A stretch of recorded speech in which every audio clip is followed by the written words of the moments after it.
Hello, my name is Uzamaka. Um, this is the Women of Remarkable Destiny, and I just welcome you today into today's teaching. I've been doing a series about overcoming the effects of sexual abuse, and I've been sharing different topics. And today I want to talk to you about hope, HOPE, to have hope. Despite what you're going through, there's still hope for you, for your future. And the scripture that I want to share is in Job chapter 14, verse 7. It says, "For there is hope for a tree, if it is cut down, it will sprout again, and that the tender shoot of it will not cease." I want you to know, when you look at a tree that has been cut down, and you look at it and you feel, oh, there's nothing else left in this tree.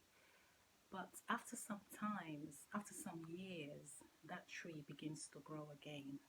And I want you to know that despite what you've been through, the pains, the hurts, disappointments, the effects, the trauma of that sexual abuse, I want you to know that there is still hope for you. I want you to know that God can change your life. God can give you a brand new beginning. It might take time, obviously, because there are a lot of issues associated, when you've experienced sexual abuse. I had over 80 issues, over 80, and it took over 30 years, to find healing and wholeness. So it's been a very long journey. But in the midst of that, I want you to know that there is still hope for you. Like a tree that has been cut down, cut down. But as long as the roots of that tree is still in the soil, there is still hope for that tree. I want you to know that there is still hope for you to have restoration, healing in your heart, in your mind, in your spirit, and in your soul. So my journey was a very long one. I had over 80 issues. I had to deal with issues in my mind, in my spirit, in my soul, emotions, insecurity, fear, unbelief, unforgiveness, bitterness, low self-esteem, all kinds of things. Over 80, I was really honest with myself. But here I am being able to teach you, to help you to know that recovery and healing is possible. So I want you to know that there is still hope for you. There is still hope for a new beginning. There is still hope that that God can use your life to be a blessing to someone when you go through that recovery process. I want you to know that there is still something good about your life. You can re-educate yourself. You can establish a charity organization, a foundation to help people recovering from sexual abuse. There's so much more you can do with your life. So don't give up. Just like the tree that is cut down, it might take years, for the leaves to come forth and the fruits, but still there is hope for that tree. Just think about it. No matter what you're going through, the trauma, the shock, the pain is real. I can tell you that. It's real. But there is still hope for you.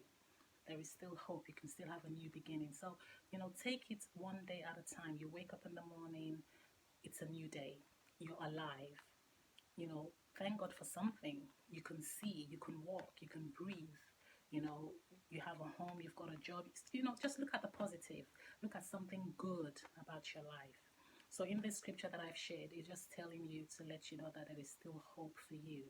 And then also, when I look at the book of Jeremiah 31, verse 17, and there is hope for your future, the part A, there is hope for your future, says the Lord.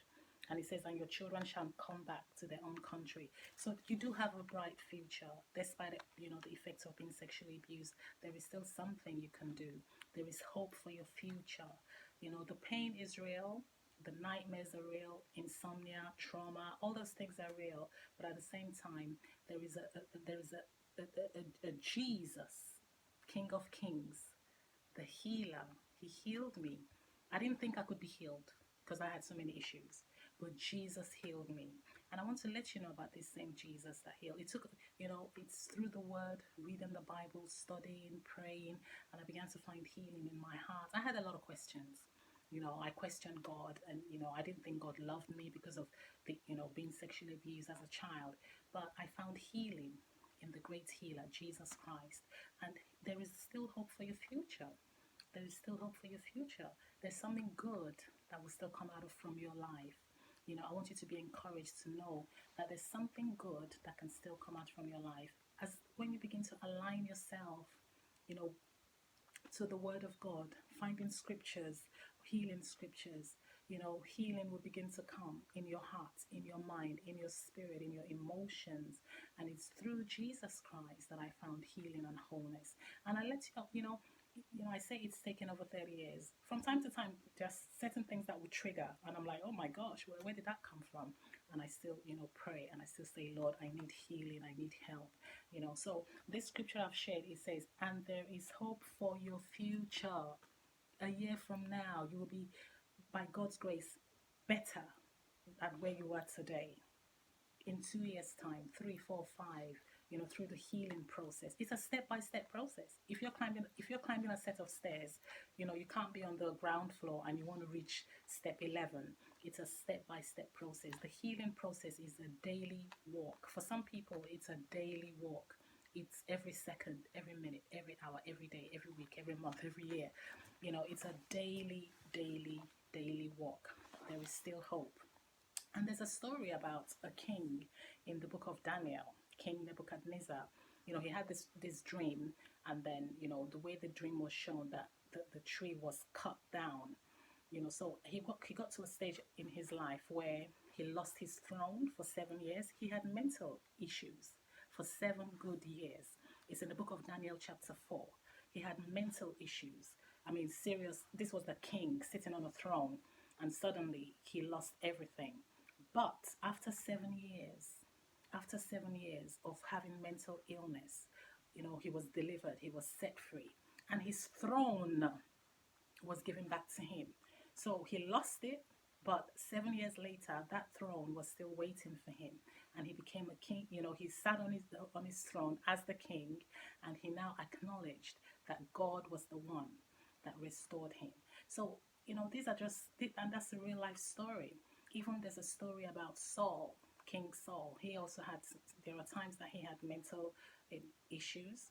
And David, a musician, instrumentalist, would play worship songs, and that depression would lift up from him, and he found healing. So I want you to know that healing is possible.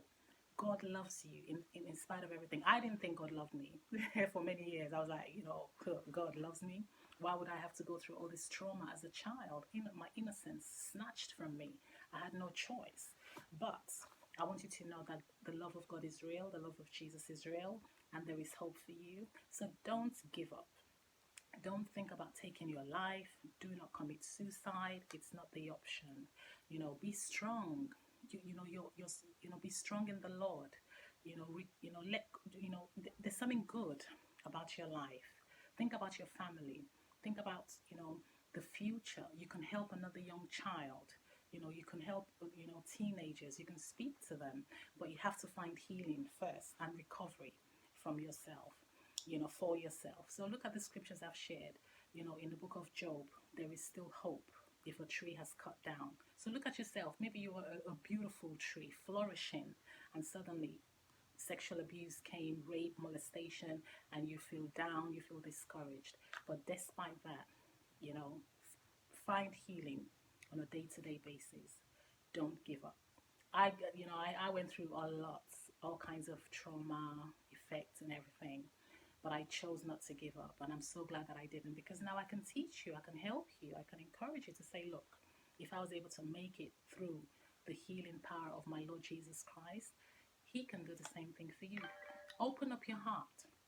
Open up your heart. And in conclusion, I would just want to ask you, if you've never invited Jesus into your hearts, it's as simple as ABC.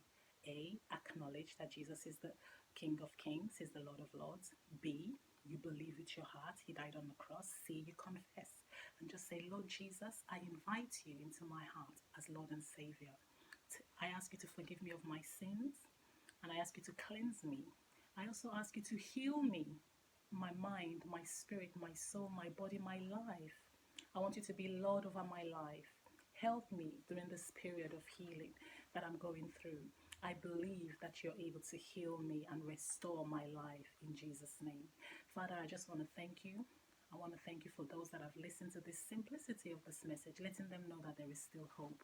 I want you, Father, to heal their brokenness the way you healed me. I didn't think that I could be healed, but Heavenly Father, you healed me, you restored me, and I just want to say thank you for the listeners, that you will restore their lives in the name of Jesus. You are Lord and Savior. I also pray for healing. I release the eternal life of God, the life of God upon those who are listening right now.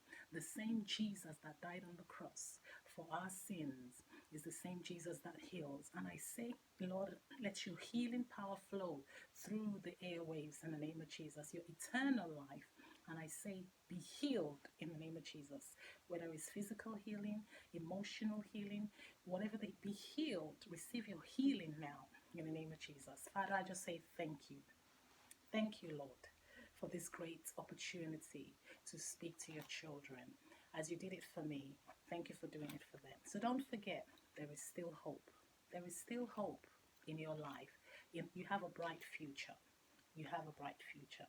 This earth will not be complete had God not created you. You are the answer to someone's prayer. Do you know that? You are the answer to someone's prayer. You are the answer to someone's prayer. Someone's praying about, connection, and you are the answer to that prayer. So don't give up. Don't take your life. There is still hope. Do something new. Do something new with your life. Start a new course, learn a musical instrument, do pottery, something as you go through your healing process. Develop your relationship with the Lord, read the word, the Bible, and never forget that you are the answer to someone's prayer. So don't give up. So this is Uzamaka from the Women of Remarkable Destiny, and you can follow us on Twitter, Facebook, Instagram, YouTube. Just letting you know there is still hope. Don't give up. Smile. It's a brand new day. Jesus loves you.